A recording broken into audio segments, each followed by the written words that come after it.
episode of Moments of Experience is brought to you by Astra Wellbeing, a modern technology platform backed by the Massachusetts Hospital Association that helps healthcare organizations engage and retain their workforce by empowering patients, families, and peers to send real-time messages of positive support to staff. I've tried sending a message of appreciation through the platform myself. It's as easy as sending a text, and it can be implemented into organizations in less than 24 hours. Everyone has their own moment of extraordinary human experience, and with Astra Wellbeing, you can make sure that moment gets amplified. Come on, Mo. Good boy. Come on. Welcome to Moments of Experience, a podcast inspired by my faithful best friend, Mo, a 14-year-old beagle who gave us moments of hope, compassion, and love during a time of tragic loss and life-threatening family illness. I'm your host, Jeffrey Smith, and I invite you to join me for powerful, uplifting, and sometimes even challenging conversations with some of the world's leading innovators in employee, patient, caregiver, and human experience. Together, we dive into the meaningful moments that shape us, move us, and inspire us to pursue our purpose in life. I'm glad you chose to join us as we explore the big and small moments that bring meaning to our lives and connect us to our true calling. So welcome to a brand new episode of Moments of Experience. I'm so excited to talk to my guest today. The show is brought to you by my partner and sponsor, Astra Wellbeing. But today I have a very special guest, someone that truly inspires me through his work in the world of healthcare, is Stephen White. Stephen, thank you so much for joining me today. Great to be here. Right. So people that listen to the show know I don't like canned bios. I think they're boring. So I always introduce my guest in my own words and how they show up to me. And Steve White is a former professional football player who, after his own neurological journey, turned into a healthcare innovator, helping people play hard and live well by showing the world that caring for others is the healthiest thing you can do. Steve, that's how you show up to me. Feel free to introduce yourself in your own words. Yeah, I think with me, I've kind of lived out of the box, and I still am out of the box. So it's like I don't really fit I'm not really a professional in any way. I'm not an expert in any way. I actually even tell people my expertise is not being an expert. And I really believe that, because I think that when I was very sick and even now as we go forward, not being an expert allows me to go find all the experts and looking for people's knowledge and wisdom and combining it and always upgrading and looking for more. Whereas maybe if I was an expert, I'd be settled with my own knowledge. So I love the fact that I'm more of a layman in this arena, and but it's still the pursuit of knowledge. And to me, that is probably what I know I can tell you for a fact I probably spend 6-8 hours a day studying, because it's just something I love to learn about, is how we can help people. And one of the things that happened to me when I started getting better from my own problems was I made a commitment that I was going to help everybody that crosses my path. And be careful what you wish for, because it's probably been more than I thought, but it is a commitment I've stuck to. And so every day I wake up and I find out, who do I get to help today? And it's been beautiful. Yeah, that reminds me of my mission when I left the corporate world. My mission every day is to impact those that both provide and receive care. And that has kind of kept me very busy over the last few years as well. So we're going to get into, certainly through the show, more about the PC, but can you just give just a quick overview of what you've created there and who you're serving? Yeah, well, it's kind of funny. I didn't really plan on running the PC. I started to try to get well. That was it. I wanted to get well, and I was spending day in and day out. I had come to a conclusion in my own health that the only way I was going to get better is to fight and fight hard. And so I started, and then pretty soon other people wanted to try it as well as they start seeing me get better. And that kind of grew into a group. And then I had the opportunity, it was back during COVID, had the opportunity of a friend owned a facility. It's like 250,000 square feet. And he happened to be my mentor. I always forget to tell people how important he really was, because he was the one guy that believed that I could get better. And he had a lot of knowledge. He's an amazing man. He owns Cadwell Labs, which is, obviously studies the brain. But the most important thing about him is he's a guy that believes in victory. I mean, I can't tell you how much of a strength he has been in my life. But he owned a 250,000 square foot health club, basically.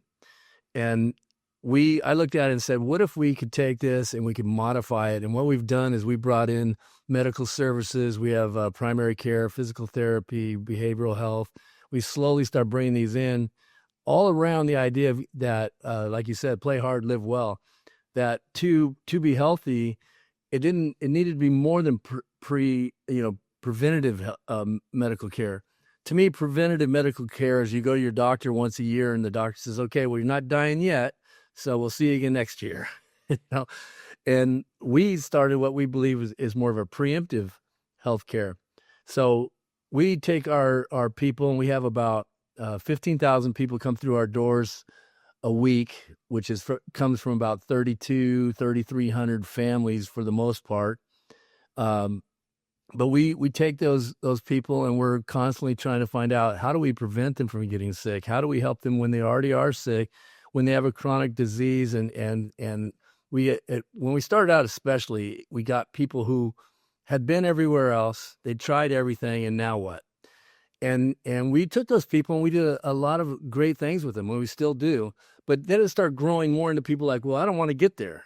I want to do something before I get sick. And that's really become our mission here at the PC is that kind of preemptive medical services. And my next goal, which actually was the original goal before I bought the facility, was to get out around the country and around the world.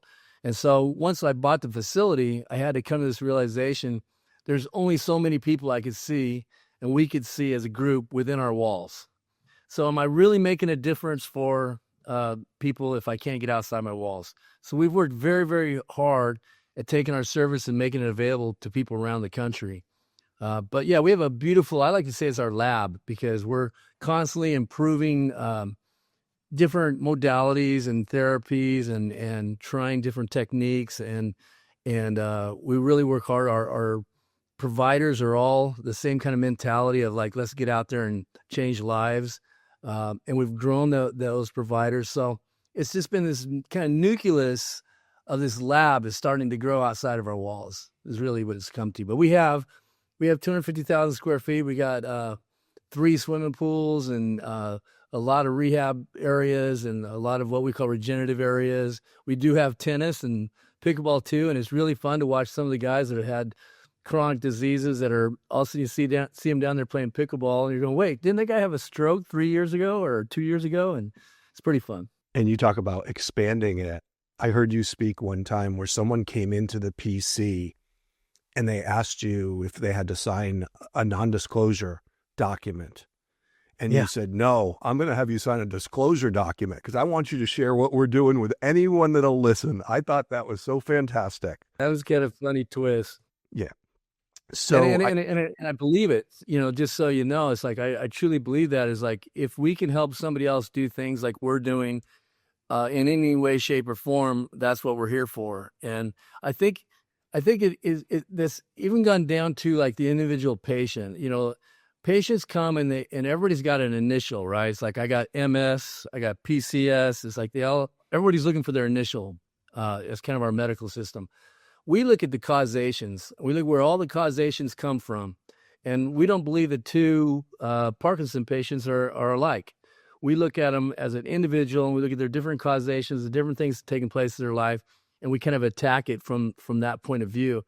And it's the same thing with what you're saying about the non-disclosure disclosure, is that I'm not trying to get everybody to do our program. They have incredible programs out there. But if we can look at what they're doing, and there's something we can do to add to it, or there's something that we might be able to juice their system up a little bit, man, I'm open to helping anybody. Absolutely. And that's fantastic. So I start the show because there's a reason I invited you on. Something I've learned from you, or something that's resonated with me about your work. So first, from the personal side, I'm going to share something my audience has never heard before about me. We have tremendous synergy as being pretty high-level athletes at one stage of our life. I have had 4 diagnosed, quote-unquote, concussions. I would say I probably have had a few more, multiple broken bones, surgeries. I say at this point in my life, I am put together with duct tape and popsicle sticks through my athletic career. So I know we have some similarities there. But from a professional standpoint, something that has so resonated with me about your work is what you referenced earlier, the research. And how many smart people, smarter than me and you, and that's admitted on both of us, about the science and the evidence-based research, that what I love about a lot of the research I do, or on the employee experience in healthcare, is it's amazing how often science and evidence-based research just backs up being more human, right? And yep. You know, I've heard you, and you reference this, is there a better way? I've heard you talk about, you know, hey, listen, not everyone has $70,000 to go to a multi-session hyperbaric chamber. So you've done the research and reached out to the experts and try to figure out, what is it about the hyperbaric chamber that makes that impact, and how can we replicate it in a lower cost way to get that impact to the people? I've heard you talk about, in your own journey, replacing antidepressants with a cold plunge based on science you learned and from all of these people that you've talked to. And so can you just talk about some of the research and some of the discussions you've had in coming up with the PC and this comprehensive health and wellness system that, as you mentioned, is both medical, but it's also the human and the caring side? One of my previous guests, Dr. Tamara Beckford, she's an ER doctor, and she talked about the 2 sides of care. The science and what they taught us in med school, but also the most important part, the art of care, which is human, caring, compassion, and understanding. So can you just talk about some of the wonderful conversations and the research and what's really helped shape the PC? I think, again, maybe I'm on a roll on the word causation today, but I think it's the same kind of thing. It's like when you're looking at why, let's say, photobiomodulation works, right? You see the research, and you see, okay, you can see this certain gadget, if you will, and what's taking place, and it's working. But why? What is the cause? What is it doing in the brain that's causing that to change? And are there things that you can extrapolate from that research and find other things that maybe are more cost effective? Maybe they're even at time issues. The one thing I find with our patients is that there's 2 resources I have to be very careful with. One is their money. And what I mean by that is, like, you might have, I'll have people all the time come in, they have a new type of therapy, a new type of modality. And I have to weigh it and say, okay, but what is the best use of their funds to set up a protocol to put these together to really stack them to make them work? And so I look at the cause of what that modality is going to do, right? And so many times, like, for instance, I'll give you one, is like, there's an incredible machine called LiveO2, and it basically gives you a high altitude training. I mean, just breaking it down. So it's causing you to when you're at 12,000 feet, less oxygen, right? More CO2. CO2 is a vasodilator. Vasodilation is going to cause my capillaries, my brain to expand, and then you pump it with oxygen. And so it kind of goes back and forth. It's the contrast therapy. Okay, great. It's fantastic, but kind of expensive. So how can I take what's taking place in that brain and do it in a guy in his front room in Guam or wherever? And so what we started finding is, like, okay, we found breathing techniques and things that could cause some of the same scenario. Maybe not as effective as LiveO2, but like I even said to 3 or 4 neurologists, I said, okay, it's not as effective, but if I do it 4 times a day, is it as effective? And they all kind of hesitated, like, yeah, might be. Well, we proved it was. So I still use LiveO2. We use it for our acute therapy, but we wanted to get something that could be modeled, that could be taken outside. So it's still getting down to the, like, kind of the causation of the different modalities. So that's a big part of it. And then what you kind of touched on the types of care. The other thing that we found is that there's 2 missing links in our medical system right now. One is team. You were an athlete, man. No one goes alone in our group. Nobody. It's other guys that are fighting the same kind of disease, maybe fighting a different disease, and then it's a coach and it's a mentor, a person who's been there, done that. And those people become highly effective at helping other people. The second is just, I don't know if you ever read the book Expectation Effect, but you couldn't get a more true book. And true fact is that we help people expect to get better. And that part of the care of, like, I'm going to fight. I mean, you sit there and you take people who have a disease that everybody said they're dying. How do you change that mentality? And so we really worked at the team, the coach, the mentor, and then also information. See, the one thing that happens to us in our current medical system is I go to a doctor and he says, okay, Steve, you're going to take this drug. Why? Because I said so? Most is almost the answer, but they will give you a little bit of information, but not much, right? In our system, we start with information about everything. If I was going to put you on a LiveO2, every day when you come here and you're going to get on a LiveO2, that coach walks you over there and he says, okay, you're about to do this machine and here's what's going to happen inside your brain, right? And then you go over to the hyperbaric. Okay, you're about to do the hyperbaric chamber. Here's what it's going to do, and this is why it's going to work for you. And by about week 2 or week 3, the patient or client is now able to say that. So he walks up and the coach says, why are you doing this machine? Well, I'm doing this because I'm going to get more oxygen in my brain. I'm going to cause vasodilation. They'll start telling you exactly why they're doing it. And that knowledge starts getting them to expect to get better. And so that part of the whole system is significant, I think, in the changes. But it's so, yes, we're constantly looking on how do we extrapolate, build systems for people that don't cost money. And we're also, most importantly, installing that kind of a mentality that I can get better. Here's how I'm getting better. This is why I'm eating this food. This is why I'm, whatever it is.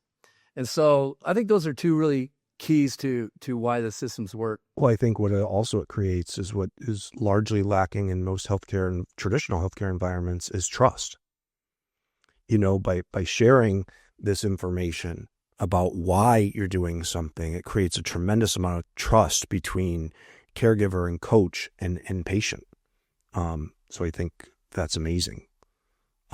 One of the things, I think it comes down to, and I don't know if it's time that I get to go into my moment yet, but not yet. It does. Not yet? Not yet. Not the moment yet. Okay, I won't go there yet. But the fact is that is a very key point we're going to talk about then, because it's also realizing that today is this very day is the day that I'm going to start getting better, or today is so important, and starting to understand the just monumental value of the present, and looking back and saying, that's when this changed, that's when that changed. And those are huge for a person to get better as well, because you find yourself floating. I have this happen all the time when I talk to I say clients because I'm not a doctor. Our doctor would call them a patient. I try to call them clients. But when I'm talking to those guys and they're floating, you go to this doctor, to that doctor told me to go to this doctor, and they're just floating through this thing, and they're going, holy cow, I'm getting worse. I remember when I used to take MOCA tests. I don't know if you're taking a MOCA test, but it's a cognitive test, Montreal cognitive test. And every time I go take it, the neurologist would say, okay, well, you dropped 2 points. You dropped 4 points. What does that mean? Well, it means you're getting worse. And I finally got to this point where I go in there and I go, why am I taking this test? And they'd say, well, we want to know where you're at. I'm like, I know where I'm at. I'm in hell. I know exactly where I'm at, guys. It's like this. I don't need to do this. And frankly, we've really tried at our facilities. Is like we test when the test might help a person get better. That's really what we're looking for. But it's my point about floating is that you find yourself just floating down through this system and then they're saying, well, now you're at this point, or now, where you're going to say, congratulations, you're now at stage 3. It's like, it's just this floating, and you're never able to stop that and say, okay, today's important. What about today is going to make me better? What am I going to do this morning to make a difference in my life? And we found, and you know this, Jeffrey, we talked about, is like the healthiest thing you can do is help somebody else get better. And one of the things that I found is that's true. And UCSD is going to do a research with us. Actually, the Sanford Institute at UCSD is going to do a research with us to prove that. But the fact is like getting up every day. I find I'll have like a 92-year-old patient who maybe is terminal. Matter of fact, I had one, and she was supposed to only live like 8 days, and she ended up living about a year and a half. And she thrived that year and a half because every day we say, okay, what are you on this earth for today? And she'd be like, you know what? I got this one caregiver's coming to see me, and she's going through a divorce, and she thinks it's the end of the world, and I need to tell her, that it's not the end of the world. She's going to be fine. All of a sudden you saw her caring about her caregivers, and it started to change and adapt. And so those are really important strategies that keep you from floating, is your moments and the concept of that. So those are important, I think, tasks, if you will, of getting better. Absolutely. And that's such a great segue because the reason we're not getting your moment yet is because there are so many things that have resonated with me about your work that I had more than one. And that is a great segue because, so I had my very first guest on this show. Her name is Panta Vahidi. So the reason she was my first guest, she's one of the world's leading educators on putting compassion into practice. And she says things like caring, gratefulness, compassion are the only things in the world that impact 3 parties. They impact the giver, they impact the receiver, and they impact the observer. It's one of the reasons why my partnership and my sponsor of this show, Astral Wellbeing, which is a platform that inside of healthcare organizations makes it as easy as sending a text to recognize either peer-to-peer, one of your coaches recognizing another one of your coaches, or a nurse recognizing a nurse or whatever, but also allowing, as easy as a text, a patient or a client, in your case, recognize their caregivers, recognize their team members, recognize Steve. Steve made me feel welcome when I came in to the PC today. And as easy as sending a text. And with no big technology or app or anything like that. It's one of the reasons why when we talk about moments, Astral Wellbeing is one of the most amazing partners for me because it I get to share 1 or 2 moments every 2 weeks with my amazing guests, but they get to share thousands and thousands of gratefulness and recognition. Wow. And then amplify it throughout the organization. So we're not just making the client or the patient feel better. We're making the entire organization see these moments of brilliance. I talk a lot about, during my wife's battle with cancer, a food service employee that sang to her. It was great that I got to go up to Gloria, the food service employee, and hug her and thank her for that compassion and that love and lifting my wife's spirits. But what was truly life-changing for me, because I was working with that health system on their employee engagement program, I got to walk into the CHRO's office and tell that CHRO about Gloria. And then have them amplify that to the entire 27,000 plus employee health system.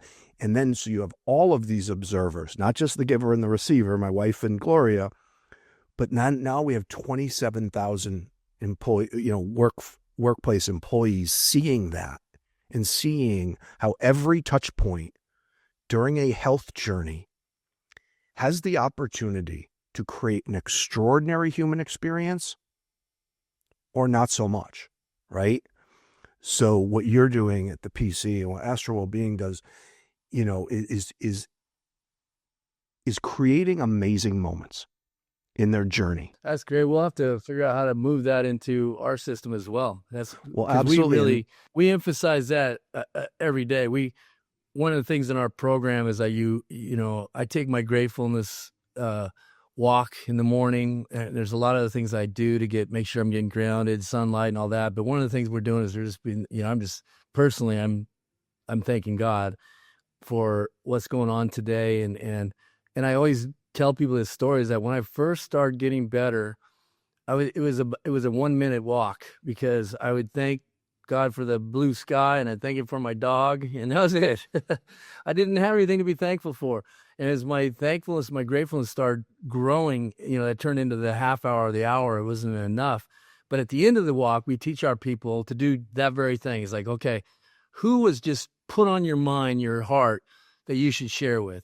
And you text off to somebody. And it is amazing how many times you text somebody and they go, you have no idea how much I needed that. And reaching out and just saying, I just wanted to tell my nurse, man, thank you so much.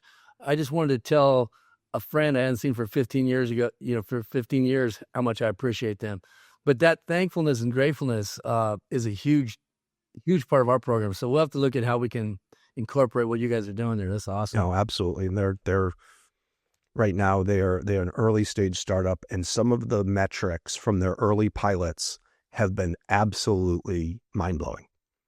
Wow. They had a 500 employee unit in a Boston hospital that in 60 days sent over 3,000 messages of thanks, appreciation, and just love from either patient to staff member or staff member to staff member, and just truly transformative. So I am fully behind their organization. Probably a little bit better for you than going on Facebook and telling people where you're at Walmart.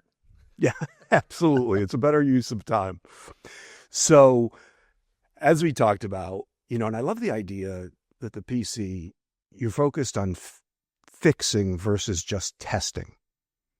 Because a lot of times when you do have that trust and you do have that sharing of information, a lot of times we're getting tested for all these things in our healthcare journey, and we don't know why we're being tested for it. And in many cases, I heard you one time ask a doctor a question: is testing me for this going to change how I'm cared for? And you said, and the doctor said no. And you're like, well, then I'm not taking the damn test.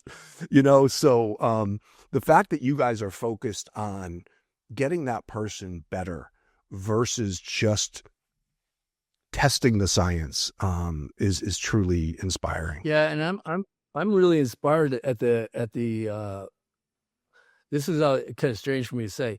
I think there was a time where I was really almost bitter for with the doctors, the different people in the system. I felt like they were all like evil or something. I mean, you kind of get in this mode. You start realizing there's a lot of great people, and now as we're growing, and, I can't wait for you to see this, but we're introducing Home Teams Health. And Home Teams Health is our program that we start going out in people's homes. And it's really cool. You're guaranteed to see a doctor the same day, and it might be video, but you can see a doctor the same day. And the doctors you're seeing are these kind of doctors, these people that are trying to help you get better. And our technology brings all the pertinent information to him, so he's not like he doesn't know who you are. Our AI has jumped in there and does an amazing job of gathering this information, even on how your emotions are. It pulls that over for the doctor. But our Home Teams Health is an amazing program that we're launching, and I just, to me, the growth of it is about what we're speaking to. It's about this caring and kind of the team atmosphere that you're talking about. But man, I can see this product you're talking about fitting right into our program of Home Teams Health. Well, that would be great.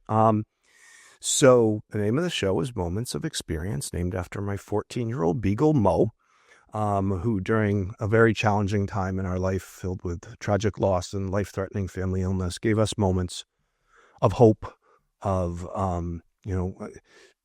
one of my guests says, sometimes you need to borrow hope from somebody else until you have the strength to have it for yourself. And there was a time of our life, my wife had no hope. I had no hope. Right. And through the love and compassion of a beagle, He brought us back to having hope for ourselves. So that's why the show is named what it is. And what I ask my guests is, can you share the moment or moments, it doesn't have to be one, but that shaped you, moved you, and inspired you to pursue purposeful outcomes in healthcare and just in life? Well, I mean, obviously, I think I could probably keep you here all day on some of them, but I have one that I really like to share. You know, when you have, so I had post-concussion syndrome. I was having seizures pretty much about once a week, every 10 days-ish or so, which would always leave me with about 24 hours of kind of not knowing where I was at, what was going on. And that had taken place, grown to that over years. I also have lupus, although believe it or not, it doesn't show up in my blood work anymore, which is pretty neat. And I have APS, which is a blood clotting problem. But long story short is life had beat the tar out of me, and it took me a point to realize I let it beat it out of me. I gave in. I wasn't who I wanted to be, and I wasn't proud of my life. Nothing. There was I can look back at some neat things that happened, but for the most part, as a whole, I was not proud of my life or anything that's gone on. And I was like, who is this guy? I wondered, and I still do. It's like, did I even know who I was before I was 17? That was my first major concussion. I was knocked out for about 10, 12 hours, a really major concussion. Who was I after that? Because I can see the changes and the kind of falling apart of even my moral values, but my ability to finish anything and to be a man of character. And I had to take responsibility. I'm not using it as an excuse. It's not where you get to say, well, this is why I had problems. It wasn't me. No, I'm not saying that. I take ownership of my life, but I had fallen apart, and it got to this point where I realized I don't really want to go forward. I go forward where? I have nowhere to go. I don't know what I would even do. I don't even know who the heck I am, is the feeling I had. And I was up in the mountains, and you and I have talked about our dogs before, but I was up in the mountains with my dog Poppy, who was my service dog. She's laying right here behind me. And I had a seizure, evidently, and I was somehow I'd made it alongside this river about 3-4 miles up. And I know this because these two backpackers told me about it, but I was just laying there by the river all night for like 14 hours. They saw me on their way up and their way down. And Poppy just took care of me, hung out there. They said it was funny because she was baring her teeth at them and wouldn't let them near me. And anyway, she was doing her job. The next day, I got up and I started to go. It was a place where there's a fork in the path, which is kind of like this analogy almost in my life now. But I started to go down the wrong path, and Poppy would run and jump in front of me, and she would go, no. And she'd go across this bridge, and it's like this little narrow bridge. I mean, when I say a bridge, I'm talking about like a 10-inch wide thing across this river. And she'd run across it, and then she'd look back at me, and I'm like, what are you doing? We got to go this way. And then she'd do it again. And then finally, I said, okay. And believe it or not, I was like, okay, I'm going to follow Poppy. So I kind of followed her up the side of the hill, and we kept kind of going. And I was talking to her, and I was trying to figure out what I was doing up there and what was going on. I was talking to Poppy going, where are we going? Because you do know it's like miles to the next lake up here. Anyway, we're talking, or I was talking to my dog, and I'm walking along, and all of a sudden Poppy goes sprinting off, and she says, and I hear my son say, Poppy. I was like, oh, that's right. I was coming up here to meet my son up at this lake, and somehow Poppy knew where I was supposed to be going. Anyway, long story short, I can't tell you how just relieved and comforted I was to be around my son. We were sitting there talking, and he was like, man, you look horrible, because I guess I'd fallen when I'd had my seizure. And he said, let's start down. We started down the hill. And that's where my moment started. I mean, I talk about the potty thing, but that moment I was like, you know what? I can't do this. I'm sitting there following my son. I felt like a little kid, like he was the dad, and I was like this little kid.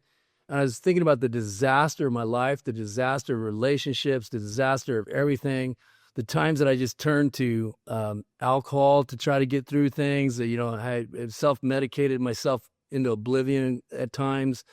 just the all out disaster of my life.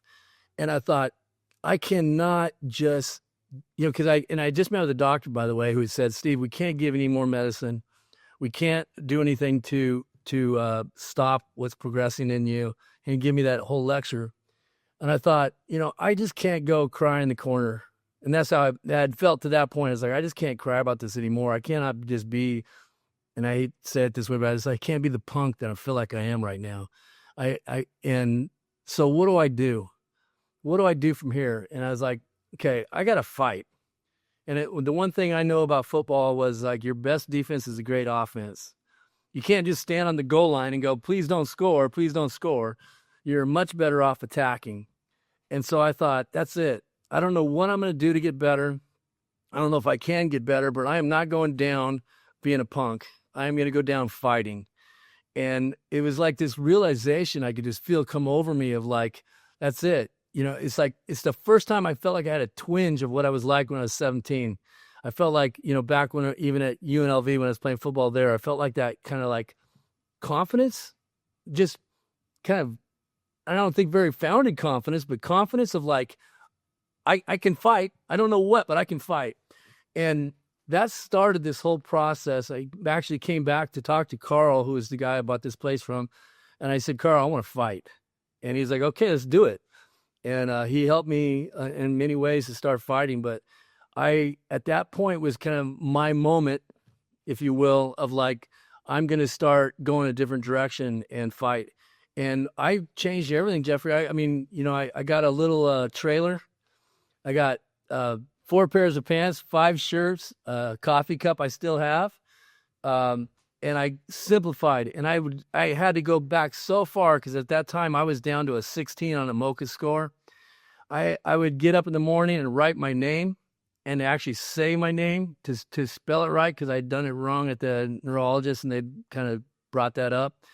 And I would start ABC. I go through my ABCs. I started from scratch.